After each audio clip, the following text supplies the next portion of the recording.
Frontlines, Finding My Voice on an American College Campus. We met when she brought me to Colorado State University a few years ago. And she was active there and got the arrows. She got inoculated against leftism. So you were vaccinated at Colorado State. I love that analogy. That is precisely what my journey looked like. Right. Yeah, that's the way people should look at it. So I asked you, what would you say to all the parents who call me or when there were lectures being given? Dennis, what should I say, or what would you say to my son or daughter who says that if he or she writes a conservative idea, they will get a lower grade? What would you tell this student?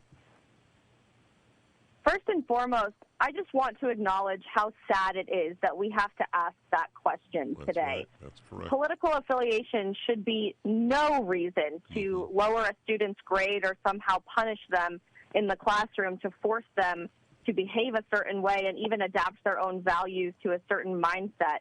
But unfortunately, that's the reality on college campuses today, and students are having to make that decision as we speak every day on most college campuses in this country.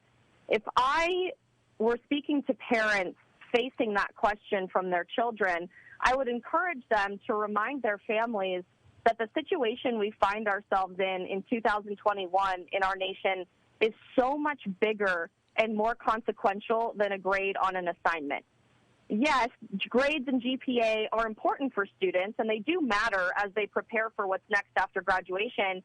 But you taught me, Dennis, that taking a stand for one's values will forever be infinitely more valuable than a number or a letter on a piece of paper. And right now, in 2021, this year, we're seeing what happens when we fail to take a stand and when we embrace the apathy that so many people have embraced before us. These crazy ideas dreamed up at universities like socialism, getting rid of the First Amendment, having infinity genders, and I could go on and on, eventually graduate with students who fail to speak up beyond their campus and into the real world.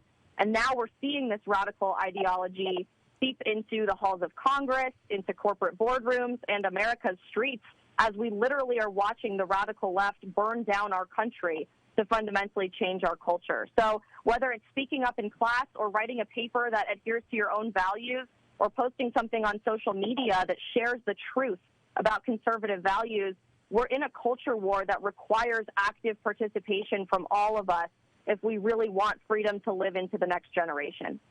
Well, if that doesn't recommend the book, folks, nothing will.